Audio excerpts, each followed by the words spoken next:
اکابری کی حیات سے۔ الحمدللہ رب العالمین والصلاة والسلام علی سید المرسلین، اما بعد فاعوذ باللہ من الشیطان الرجیم، بسم اللہ الرحمن الرحیم، والصلاة والسلام علیکہ یا رسول اللہ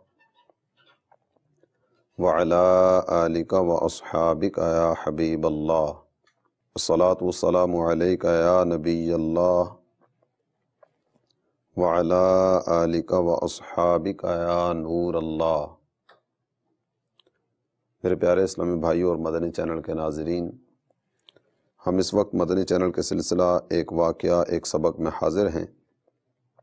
اس مبارک سلسلے میں آیات قرآنیہ، احادیث نبویہ اور کتب متفرقہ میں بیان کردہ واقعات میں سے کسی ایک واقعے کو موضوع سخن بنایا جاتا ہے اور پھر اس واقعے میں بیان کردہ مدنی پھولوں کی مہک سے اپنے دماغ کو معطر کرنے کا سامان کیا جاتا ہے۔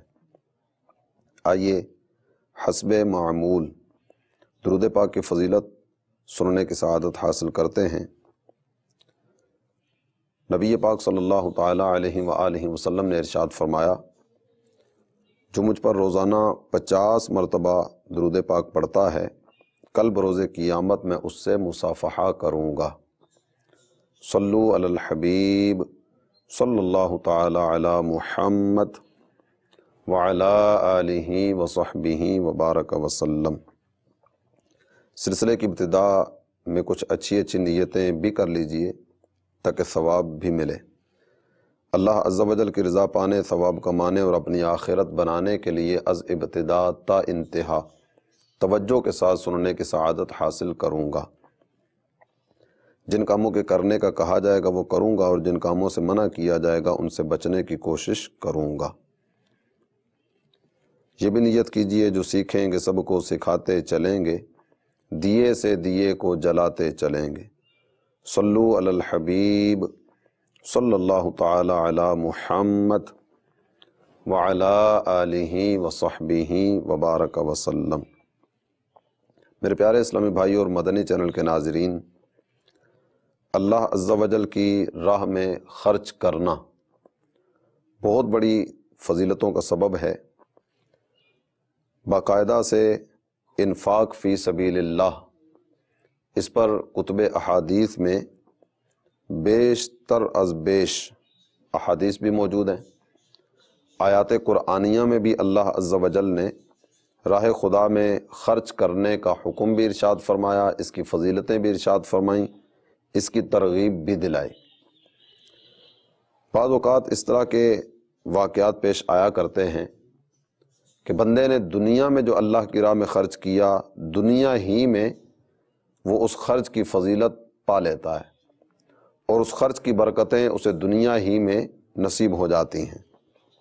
آج کا جو واقعہ آپ کی خدمت میں پیش کرنے کی سعادت حاصل کروں گا، اس میں کچھ اسی طرح کا بیان کیا گیا کہ اللہ عز و جل کی راہ میں خرچ کرنے پر دنیا ہی میں اس کی برکتیں اپنی آنکھوں سے دیکھ لیں۔ بعض اوقات آپ بھی دیکھتے سنتے ہوں گے کہ کوئی حادثہ پیش آیا، ڈاکوؤں نے حملہ کر دیا، چور گھر میں گھس آئے، یا کوئی بھی ناگہانی آفت آئی اور بندہ اس آفت اور مصیبت سے بالکل بچ نکلنے میں کامیاب ہو گیا۔ بعض اوقات جملہ عام طور پر زبان پر اس وقت آتا ہے کہ یار ہاتھ کا دیا کام آ گیا، تو ہاتھ کا کچھ دیا کام آ گیا، یہ جملہ زبان پر آتا ہے، لیکن بعض اوقات واقعی اس طرح کے نظارے نظر آتے ہیں کہ جس میں 100% یقین ہو جاتا ہے کہ یہ ہاتھ کا دیا ہوا ہی کام آیا۔ آج کے اس واقعے میں کچھ اسی طرح کا نظارہ آپ کے سامنے آئے گا۔ حضرت سیدنا اکرمہ رضی اللہ تعالی عنہ فرماتے ہیں، ایک ملک کا بادشاہ بہت ظالم اور کنجوس تھا۔ تو اب کچھ اندازہ کر سکتے ہیں کہ جو جس کیفیت کا ہوتا ہے نا، وہ دوسروں کو بھی اسی کیفیت میں دیکھنا چاہتا ہے۔ اب کنجوس آدمی دوسروں کی سخاوت کے شورے سنے، یا کنجوس آدمی یہ چاہے کہ جناب میں کنجوسی کروں اور دوسرے سخاوت کریں، عموماً ایسا ہوتا نہیں ہے۔ اس بادشاہ کی طبیعت بھی کچھ اسی طرح کی تھی، ظالم بھی تھا، کنجوس اور بخیل بھی تھا، اس نے اپنے ملک میں یہ اعلان کر دیا کہ کوئی بھی شخص کسی فقیر یا مسکین پر کوئی چیز صدقہ نہ کرے، کوئی کسی غریب کی مدد نہ کرے۔ اگر کسی نے ایسا کیا تو جن ہاتھوں سے وہ دے گا میں اس کے وہ ہاتھ ہی کاٹ دوں گا۔ یہ خبر سن کر لوگوں میں سنسنی مچ گئی۔ اب ہر کوئی صدقہ کرنے سے، فقراء اور غرباء کی امداد کرنے سے ڈرنے لگا۔ ایک دن ایک فقیر مجبور ہو کر ایک عورت کے پاس آیا اور اس سے کہا، اللہ عز و جل کی رضا کی خاطر مجھے کوئی چیز کھانے کے لیے دو۔ وہ عورت بولی، تمہیں معلوم نہیں کہ ہمارے ملک کے بادشاہ نے اعلان کیا ہے کہ جو کوئی کسی کو صدقہ دے گا اس کا ہاتھ کاٹ دیا جائے گا؟ اب تم مجھے یہ بتاؤ کہ میں تمہیں کھانا کھلاؤں یا اپنے ہاتھ بچاؤں؟ میں کس طرح کوئی چیز تمہیں دے سکتی ہوں؟ فقیر نے کہا، تم مجھے اللہ عز و جل کی رضا کی خاطر کوئی چیز کھانے کو دو، میری حالت بہت دیگر گوں ہے، اگر مجھے کچھ کھانے کے لیے نہ ملا تو میں مر جاؤں گا۔ عورت کو اس فقیر پر بہت ترس آیا اور اس نے بادشاہ کی ناراضی اور سزا کی پرواہ کیے بغیر اللہ عز و جل کی رضا کے لیے اس فقیر کو 2 روٹیاں دے دیں۔ فقیر روٹیاں لے کر دعائیں دیتا ہوا وہاں سے چلا گیا۔ راستے میں بادشاہ کے سپاہی آ رہے تھے، انہوں نے جب اس کے ہاتھ میں روٹیاں دیکھیں سوال کرنے لگے کہ تمہارے پاس یہ روٹیاں کہاں سے آئیں؟ فقیر نے سارا ماجرا کہہ سنایا۔ چلتے چلاتے یہ بات بادشاہ کو پتہ چلی کہ فلاں عورت نے میرے حکم کی خلاف ورزی کی اور اس نے عورت کی طرف اپنے سپاہی بھیجے اور یہ پیغام دیا کہ جاؤ اور جا کر اس کے ہاتھ کاٹ دو۔ ایسا ہی کیا گیا، اس عورت کے دونوں ہاتھ کاٹ دیے گئے۔ کچھ عرصے کے بعد بادشاہ نے اپنی والدہ سے کہا کہ مجھے کسی ایسی عورت کے بارے میں بتاؤ جو سب سے زیادہ حسن و جمال والی ہو، میں یہ چاہتا ہوں کہ میں اس سے شادی کروں۔ والدہ نے جواباً یہ کہا کہ ہمارے ملک میں ایک ایسی خوبصورت اور بے مثال حسن و جمال کی پیکر عورت رہتی ہے کہ میں نے آج تک اس جیسی حسن و جمال والی عورت نہیں دیکھی، لیکن اس میں ایک بہت بڑا عیب ہے۔ وہ عیب یہ کہ اس کے ہاتھ کٹے ہوئے ہیں۔ بادشاہ نے پوچھا کہ اگر میں اس سے ملنا چاہوں یا اسے دیکھنا چاہوں تو کیا کوئی سبیل اس طرح کی بن سکتی ہے کہ میں اسے دیکھ سکوں؟ والدہ نے پتہ بتایا۔ بادشاہ نے سپاہیوں کو حکم دیا کہ جاؤ اور فلاں گھر میں رہنے والی عورت کو میرے پاس حاضر کرو۔ چند سپاہی گئے، اس عورت کو بادشاہ کے پاس لے آئے جس کے ہاتھ فقیر کو روٹیاں دینے کی وجہ سے کاٹ دیے گئے تھے۔ جب بادشاہ نے اس عورت کو دیکھا، اس کے حسن و جمال نے بادشاہ کو حیرت میں ڈال دیا۔ بادشاہ اس سے یہ کہنے لگا کہ میں تمہارے ساتھ شادی کرنے کا ارادہ رکھتا ہوں۔ عورت کہنے لگی، مجھے اس بات پر کوئی اعتراض نہیں، اگر تم مجھ سے شادی کرنا چاہتے ہو تو مجھے یہ آفر منظور ہے۔ چنانچہ ان دونوں کی شادی بڑی دھوم دھام سے ہوئی، بہت عالی شان جشن منایا گیا۔ اس طرح وہ عورت جس نے 2 روٹیاں ایک فقیر کو دیں اور اسی بادشاہ کے حکم پر اس کے ہاتھ کاٹے گئے، آج یہ اس کے گھر میں ملکہ بن کر داخل ہو چکی۔ ہنسی خوشی دن گزرنے لگے۔ بادشاہ کی دوسری بیویوں کو اس عورت سے حسد ہو گیا۔ حسد آپ جانتے ہیں کہ ایک ایسی آگ ہے کہ جس کو یہ لگ جائے وہ اسی آگ میں جلتا رہتا ہے۔ دائیں بائیں آگے پیچھے ہر طرف ٹھنڈک ہی ٹھنڈک ہوتی ہے، لیکن حاسد پھر بھی حسد کی آگ میں جل رہا ہوتا ہے۔ ان کے دل میں یہ بات بیٹھ گئی کہ بادشاہ اب ہمیں اتنی وقاعت نہیں دیتا جتنی اس غریب اور نادار نئی دلہن کو دی جاتی ہے۔ چنانچہ وہ ہر وقت اسی فکر میں رہتی، کوئی ایسی سبیل بن جائے، کوئی ایسا ذریعہ بن جائے، کوئی ایسا طریقہ نکل آئے کہ جناب والا ہم وہ نئی دلہن کو بادشاہ کی نظروں سے گرا کر ہم اپنا جو پہلا مقام ہمیں حاصل تھا اسی مقام پر پہنچیں اور بادشاہ یکسر اس سے غافل ہو جائے اور ہماری طرف متوجہ ہو جائے۔ اپنے اس مذموم ارادے میں باوجود کوشش وہ ناکام رہتی۔ پھر اچانک بادشاہ کسی محاذ پر روانہ ہوا، وہاں اسے کافی دن تک دشمنوں سے لڑنا پڑا۔ بادشاہ کی بیویوں کو یہ بہت اچھا موقع مل گیا۔ انہوں نے بادشاہ کو خط لکھا کہ تمہارے پیچھے سے تمہاری نئی دلہن نے تمہاری عزت کو داغدار کر دیا اور اب وہ بدکار ہو چکی۔ اس بدکاری کے نتیجے میں اس کے ہاں بچہ بھی پیدا ہوا ہے۔ جب بادشاہ کو یہ پیغام ملا تو وہ آگ بگولا ہو گیا۔ کوئی تحقیق نہیں کی، کوئی جناب وہ آگے پیچھے سے معلومات لینے کا سلسلہ نہیں ہوا، فوراً اپنے قاصد کو یہ پیغام دے کر اپنی والدہ کے پاس بھیجا کہ اس بدکار عورت کو اس کے بچے سمیت میرے ملک سے نکال دو، اس کے گلے میں کپڑا باندھ کر بچہ اس میں ڈال دو اور انہیں کسی جنگل میں جا کر چھوڑ دو۔ وہ ہاتھ کٹے ہوئے، بچہ اٹھانے کی ہمت تو ہے نہیں، تو گلے میں کپڑا ڈال کے بچہ اس میں رکھ دو اور اس کو اپنے ملک سے نکال کر کسی جنگل میں اور ویرانے میں چھوڑ دو۔ جب اس کی والدہ کو یہ پیغام ملا، اس نے فوراً ایسا ہی کیا، اس کے گلے میں کپڑا ڈال کر بچہ اس میں ڈالا، پھر اسے اپنے ملک سے دور ایک جنگل میں چھوڑ دیا گیا۔ اب وہ بیچاری تنہا جنگل میں رہنے لگی۔ لیکن کچھ افراد اس طرح کے ہوا کرتے ہیں کہ باوجود مصائب آنے کے اور باوجود مشکلات میں پڑنے کے کبھی بھی ان کی زبان پر شکوہ و شکایت کے الفاظ نہیں آتے۔ یہ خاتون بھی انہی بندگان خدا میں سے اور انہی مقربان بارگاہ میں سے تھی کہ باوجود اس کے کہ تکلیف پر تکلیف آئی نا، پہلے ہاتھ کاٹ دیے گئے، اللہ کی راہ میں خرچ کرنے پر یہ ہاتھ کاٹے گئے، لیکن اس زبان پر شکوہ و شکایت نہیں آئی۔ بادشاہ کے محل میں پہنچی، بادشاہ کے محل میں پہنچنے کے بعد اتنی بڑی مصیبت کہ بدکاری کا الزام بھی لگا، اور وہ الزام لگنے کے بعد اب بے آسرا تن و تنہا بالکل ویران جنگل میں جا کر چھوڑ دیا گیا۔ لیکن اس پر بھی رب سے کسی قسم کا کوئی شکوہ نہ تھا، اور وہ اللہ عز و جل کی رضا پر راضی تھی۔ وہ بیچاری اسی طرح جنگل میں گھومتی رہی، پیاس کی شدت نے پریشان کر رکھا تھا، پانی کی تلاش میں ماری ماری پھر رہی ہے۔ بالآخر اسے دور ایک نہر نظر آئی، نہر پر گئی، اور جیسے ہی پانی پینے کے لیے نیچے جھکی، اس کے گلے میں کپڑے میں رکھا ہوا بچہ گہرے پانی میں جا گرا، اور یہ بچہ غوطے کھانے لگا۔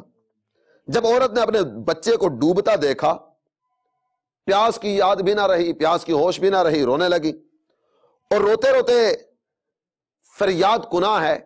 اتنے میں کیا دیکھتی ہے کہ دو خوبصورت نوجوان آئے، اس کے پاس آ کر کہنے لگے، خاتون کیوں رو رہی ہو؟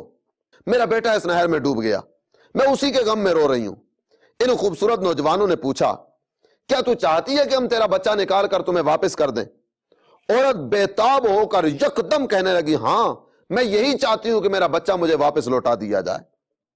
ان نوجوانوں نے دعا کی، اللہ عز و جل کی قدرت، ان کی دعا کی برکت سے وہ بچہ نہر سے باہر نکلا۔ انہوں نے یہ بچہ اٹھایا اور بچہ اٹھا کر اس خاتون کے سپرد کیا۔ پھر اگلا سوال کیا، اے رحم دل عورت، کیا تو چاہتی ہے کہ تیرے کٹے ہوئے ہاتھ بھی تجھے واپس لوٹا دیے جائیں؟ اور جس طرح تو پہلے تندرست اور توانا تھی، تیرے دونوں ہاتھ صحیح و سالم تھے اور دونوں ہاتھ صحیح انداز سے کام کر رہے تھے، تو پہلے کی طرح ٹھیک کر دی جائے۔ کہنے لگی، ہاں میں چاہتی ہوں کہ میں تندرست ہو جاؤں۔ چنانچہ ان دونوں نوجوانوں نے دعا کی، اور ان دونوں کی دعا کی برکت سے اللہ عز و جل نے اس کے ہاتھ بھی ٹھیک کر دیے۔ عورت اللہ عز و جل کا شکر ادا کرنے لگی اور حیران کن نظروں سے ان نوجوانوں کو دیکھنے لگی۔ وہ نوجوان جن کی برکت سے اسے ڈوبا ہوا بچہ مل گیا تھا اور اس کے ہاتھ بھی اسے واپس لوٹا دیے گئے، بڑی حیرت و استعجاب کے ساتھ ان کو تک رہی ہے۔ پھر وہ نوجوان اس سے پوچھنے لگے، اے عظیم عورت، کیا تو ہمیں پہچانتی ہے؟ خاتون کہتی ہے، نہیں، میں نے زندگی میں آج تک تمہیں نہیں دیکھا، پہلی مرتبہ تم سے واسطہ اور تم سے پالا پڑا، یہ بتاؤ تم کون ہو؟ وہ دونوں نوجوان بیک زبان یہ کہنے لگے، تجھے یاد ہے تو نے ایک دن ایک فقیر کو اللہ عز و جل کی رضا کے لیے 2 روٹیاں دی تھیں، آج تیری وہی 2 روٹیاں اس انداز سے متشکل ہو کر تمہارے سامنے آ گئیں۔ یعنی یہ 2 نوجوان در حقیقت نوجوان نہیں تھے، بلکہ اس کی وہ 2 روٹیاں تھیں جن کو اللہ عز و جل کی قدرت اور اللہ عز و جل کی عطا سے انسانی شکل میں اس کی مدد کے لیے بھیجا گیا۔ میرے پیارے اسلامی بھائی اور مدنی چینل کے ناظرین، واقعہ تو پورا ہوا، بات یہاں ختم ہو گئی، لیکن ایک کھلی حقیقت جو ہمارے سامنے آئی نا، یہ جملہ جو بار بار ہم کئی مواقع پر اپنی زبان پر بھی لائے ہوں گے، دائیں بائیں آگے پیچھے سے بھی سنا ہوگا کہ ہاتھ کا دیا کام آ گیا۔ یہاں واقعی ایسا ہوا کہ اس خاتون کا ہاتھ کا دیا ہوا کام آ گیا، اور کس انداز سے کام آیا؟ جو ایک بہت بڑی مصیبت ہاتھ کٹنے کی صورت میں آئی تھی وہ بھی جاتی رہی، اور اس کے بعد جو اس کا بچہ دریا برد اور نہر برد ہوا تھا وہ بھی اللہ عز و جل کی عطا اور اللہ عز و جل کی راہ میں دیے ہوئے مال کی برکت سے آج اس کے ہاتھ میں آ گیا۔ مصیبت بھی رفع ہوئی، اور جو اتنی بڑی مصیبت بچے کے ڈوب جانے کی صورت میں ظاہر ہوئی تھی وہ بھی جاتی رہی۔ یقیناً ہاتھ کا دیا ہوا کام آتا ہے۔ اللہ عز و جل نے قرآن پاک میں حکم ارشاد فرمایا اللہ کو قرض حسن دو۔ کتنی پیاری بات اور کتنے واضح الفاظ میں فرما دی گئی کہ یہ جو کچھ بھی تم دو گے نا یہ تمہارے اپنے لیے، تمہارے اپنے لیے نہیں۔ اللہ عز و جل کسی کا محتاج نہیں، کسی کی مدد کی اسے حاجت نہیں، وہ تو سب کو عطا کرنے والا، سب کو نوازنے والا اور سب کے دامن مراد کو بھرنے والا ہے۔ ایک آیت کریمہ میں ارشاد ہوا مثل الذین ينفقون اموالهم فی سبیل اللہ کمثل حبۃ انبتت سبع سنابل فی کل سنبلۃ مئۃ حبۃ۔ کتنے پیارے الفاظ میں اور کتنی پیاری مثال دے کر یہ بات ذکر فرمائی جا رہی ہے۔ فرمایا ان لوگوں کی مثال جو اپنے مال اللہ کی راہ میں خرچ کرتے ہیں اس شخص کی طرح ہے کہ جس نے زمین میں ایک دانہ بویا۔ عام طور پر کیا ہوا کرتا ہے، زمین کا پیداواری حصہ کتنا ہے یہ آپ بھی جانتے ہیں، کتنے بڑے حصے پر پانی، زمین کا کتنا بڑا حصہ جو آبادی کی صورت میں، اور کتنی زمین اس طرح کی جو بنجر ہے جس میں کسی قسم کی کوئی فصل نہیں ہوتی، اور جس حصے پر فصل ہوتی ہے وہ کتنا، وہ بھی آپ کے سامنے۔ اللہ کی قدرتوں کا کتنا بڑا نظارہ ہے، کھانے والے کتنے اور پیداواری زمین کتنی ہے، لیکن پھر بھی جو اناج ملتا ہے نا وہ ساری دنیا کھا رہی ہے، لیکن اللہ عز و جل کے خزانوں میں کسی بھی قسم کی کوئی کمی نہیں آتی۔ اس کی قدرتوں کے نظارے جو دیکھنے والے اپنی آنکھوں سے دیکھ رہے ہیں، محسوس کرنے والے محسوس کر رہے ہیں، اور اللہ کی قدرتوں کے نظارے دیکھنے والے اس کی قدرت کے نظارے دیکھتے چلے جا رہے ہیں۔ عام طور پر جو انداز ہمارے سامنے آتا ہے نا، زمین کو نرم کیا جاتا ہے، زمین نرم کرنے کے بعد بار بار بعض اوقات ہل چلائے جاتے ہیں، ہل چلانے کے بعد زمین نرم ہو گئی، اب بیج ڈالا جاتا ہے۔ یہ جو بیج زمین میں ڈالا نا، کئی دانے اس طرح کے ہوا کرتے ہیں جو پرندے اچک کر لے جاتے ہیں، کئی ایسے جو زمین کی تہ میں گئے وہاں پھٹ گئے، اس میں سے نکلے ہی کچھ نہیں، کچھ اس طرح کے جو جناب چیونٹیاں اور دیگر کیڑے مکوڑے کھا گئے، کچھ اس طرح کے جو زمین میں گئے اور زمین میں جانے کے بعد گل سڑ گئے۔ جو پودے باہر نکلتے ہیں نا، یہ جتنا دانا زمین میں ڈالا تھا سب اپنے ساتھ پودا لے کر نہیں آئے، اور جو اپنے ساتھ پودا لے کر آئے ان میں سے بھی کئی اس طرح کے کہ جن کے ساتھ بالی نہیں لگتی، بالی لگتی ہے تو کسی کی بالی چھوٹی کسی کی بالی بڑی، کسی میں دانے کم کسی میں زیادہ، کسی میں چھوٹے کسی میں موٹے، یہ سارے نظارے ہمارے سامنے آتے ہیں نا۔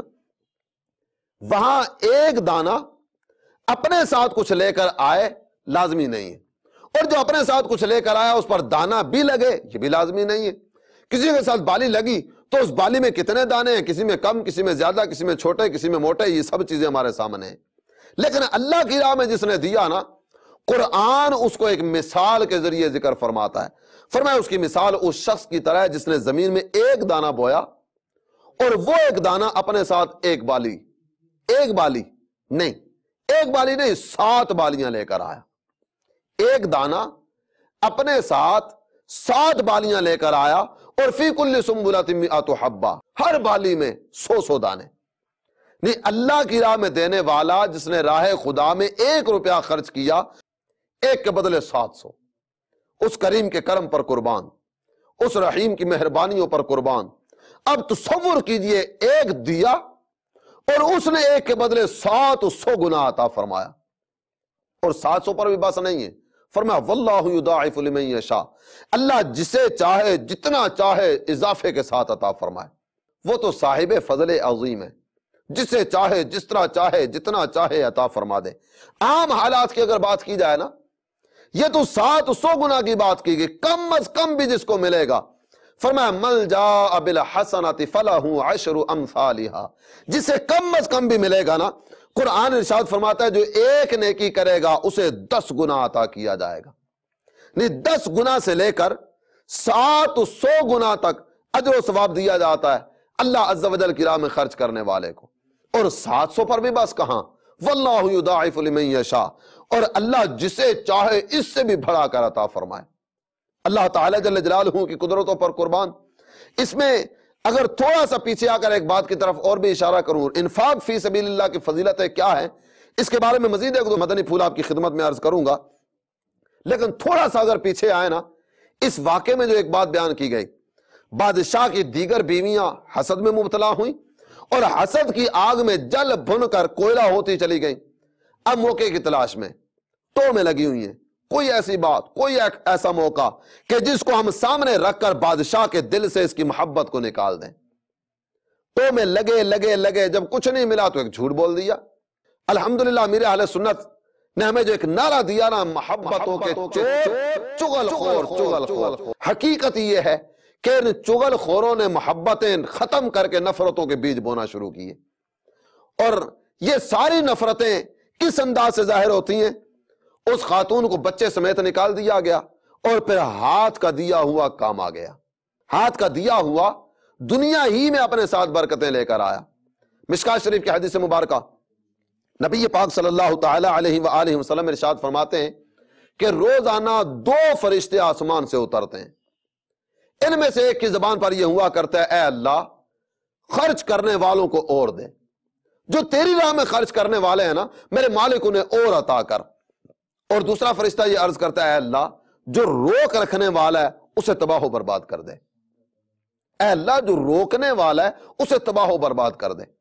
آج نظارے آپ کے سامنے، عملی طور پر اس کے نظارے آپ دیکھیں گے۔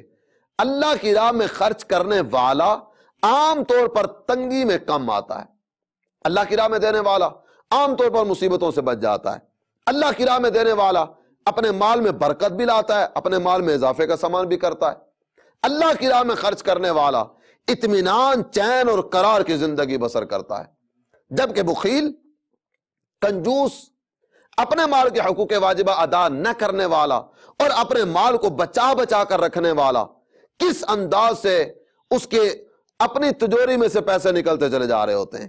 کبھی چوری ہو گئی، کبھی ڈاکہ ہو گیا، کبھی جناب وہ بیماری اس طرح کی گھر میں آ گئی کہ اس بیماری نے آ کر ایسا ڈیرا جمایا کہ اسے پتہ بھی نہیں چلتا، اور اس کی رقم اس انداز سے علاج پر جاری ہوتی۔ یہ پھر بھی شیطانی وساوس کا شکار ہو کر اگر جناب وہ میں زکوٰۃ دے دوں گا، اگر اتنے غربا کو دے دوں گا، اتنے مسجد میں دے دوں گا، اتنے جامع یا مدرسے میں دے دوں گا، گھر میں بیماری ہے، اس کا کیا ہوگا؟ حالانکہ ظاہری طور پر اگرچہ وہ اسباب سمجھ نہیں آ رہے ہوتے، ظاہری طور پر عقل اگرچہ کام نہیں کر رہی ہوتی، لیکن عین ممکن ہے کہ راہ خدا میں خرچ نہ کرنے کی وجہ سے جو مال ادھر جانا تھا وہ ادھر کی بجائے ادھر جانا شروع ہو گیا۔ تو آئیے اللہ عز و جل کی راہ میں خرچ کرنے کا ذہن بنائیں، راہ خدا میں پیش کرنے کی نیت کریں۔ جن کو اللہ تعالی جل جلالہ نے جتنا عطا کیا، اپنی توفیق کے مطابق، اپنی بساط کے مطابق، اپنی حیثیت کے مطابق اور اپنی آمدنی کے مطابق کچھ نہ کچھ ہر ماہ اپنی آمدنی میں سے اللہ کی راہ میں خرچ کرنے والے بنے۔ دینے والوں کو اللہ عز و جل اور عطا کرتا ہے۔ جو سینکڑوں کمانے والے ہیں وہ روپوں کی صورت میں دیں، جو ہزاروں کمانے والے ہیں وہ سینکڑوں دیں، جو لاکھوں کمانے والے ہیں وہ ہزاروں دیں، جن کو اللہ نے کروڑوں عطا کی ہے وہ لاکھوں کی صورت میں اللہ کی بارگاہ میں پیش کریں۔ بس دینے کی عادت بنا لیجئے، راہ خدا عز و جل میں خرچ کرنے کا ذہن بنا لیجئے، اور خرچ کرتے وقت حضرت سیدنا عبداللہ ابن مبارک رضی اللہ تعالیٰ عنہ کا انداز کتنا پیارا تھا۔ آپ علماء کی خدمت کیا کرتے، دین کی خدمت کرنے والوں کی خدمت کیا کرتے، اور پھر یہ ارشاد فرمایا کرتے، میں نے حضرات کی خدمت اس لیے کرتا ہوں کہ جو رقم ان کو دوں گا نا، یہ اپنی ضرورت پوری کر کے دین کی خدمت کے لیے مزید آگے بڑھیں گے۔ یعنی میرا پیسہ ایک تو زکوٰۃ کی ادائیگی کا سبب بنا، ایک تو انفاق فی سبیل اللہ کا باعث بنا، اور دوسرا اگرچہ براہ راست دین کی خدمت پر صرف نہیں ہوا، دینداروں کی خدمت پر صرف ہوا، لیکن یہ حضرات فکر معاش سے اپنے آپ کو بچا کر راہ خدا عز و جل میں دین کی خدمت کرنے میں کامیاب ہوں گے۔ یوں اس انداز میں دین کی مدد کرنے والوں میں شامل ہوں گا۔ تو آئیے الحمدللہ دعوت اسلامی جو ایک کھلی کتاب کی طرح ہمارے سامنے ہے، اس وقت پوری دنیا میں نبی پاک صلی اللہ تعالی علیہ وآلہ وسلم کی محبت کے پیغام کو عام سے عام تر کرتی چلی جا رہی۔ کتنی مساجد دعوت اسلامی بنا چکی اور کتنی زیر تعمیر ہیں۔ آپ مدنی چینل کے ناظرین یقیناً کچھ نہ کچھ جانتے ہوں گے، تفصیل دعوت اسلامی کی ویب سائٹ پر بھی کچھ نہ کچھ آپ کو مل جائے گی۔ کتنے جامعات دعوت اسلامی بنا چکی، کتنے مدارس قائم کیے جا چکے۔ اس وقت صرف پاکستان کی بات کی جائے نا، تو صرف پاکستان میں الحمدللہ دعوت اسلامی کے مدارس اور جامعات اور دعوت اسلامی کے دارالمدینہ ان میں پڑھنے والوں اور پڑھنے والیوں کی تعداد صرف پاکستان میں الحمدللہ 1.25 لاکھ سے زائد ہے۔ 1.25 لاکھ طلبہ و طالبات دعوت اسلامی کے مدارس، جامعات اور دارالمدینہ میں زیر تعلیم ہے۔ پاکستان کے علاوہ ممالک میں، انڈیا میں، بنگلہ دیش میں، یو کے میں، ساؤتھ افریقہ میں، کینیا میں، نہ جانے کن کن ممالک میں مدارس اور جامعات کا سلسلہ چل رہا ہے۔ کہاں کہاں علم دین کے نور سے سینوں کو منور کرنے کا سامان کیا جا رہا ہے۔ مدارس بھی ہیں، جامعات بھی ہیں، مساجد بھی ہیں، فیضان مدینہ بھی ہیں۔ اس کے علاوہ ہفتہ وار اجتماعات ہیں، شارٹ کورسز کروائے جاتے ہیں، مدرسۃ المدینہ آن لائن ہے، جامعات المدینہ آن لائن ہے۔ دعوت اسلامی کے کتنے ہی شعبہ جات الحمدللہ اس طرح کے ہیں جو دین کی خدمت اور سنت کی ترویج و اشاعت میں اپنا کام کر رہے ہیں۔ تو مدنی چینل کے ناظرین کو دعوت پیش کرتا ہوں، آئیے اپنی زکوٰۃ دعوت اسلامی کو دیجئے، اپنے صدقات اور اپنے عطیات دعوت اسلامی کو دیجئے۔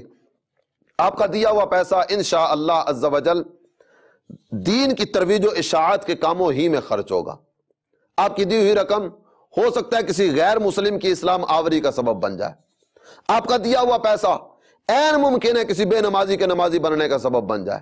آپ کا دیا ہوا پیسہ نہ جانے کہاں کہاں کس کس انداز میں دین کی ترویج و اشاعت کا کام کرتا چلا جائے گا۔ علماء تیار ہوں گے، حفاظ تیار ہوں گے، مبلغین تیار ہوں گے، دین کا درد رکھنے والے افراد تیار ہوں گے، اور یوں اس انداز میں آپ کا پیسہ دین کی ترویج و اشاعت کے کام میں خرچ ہوتا چلا جائے گا۔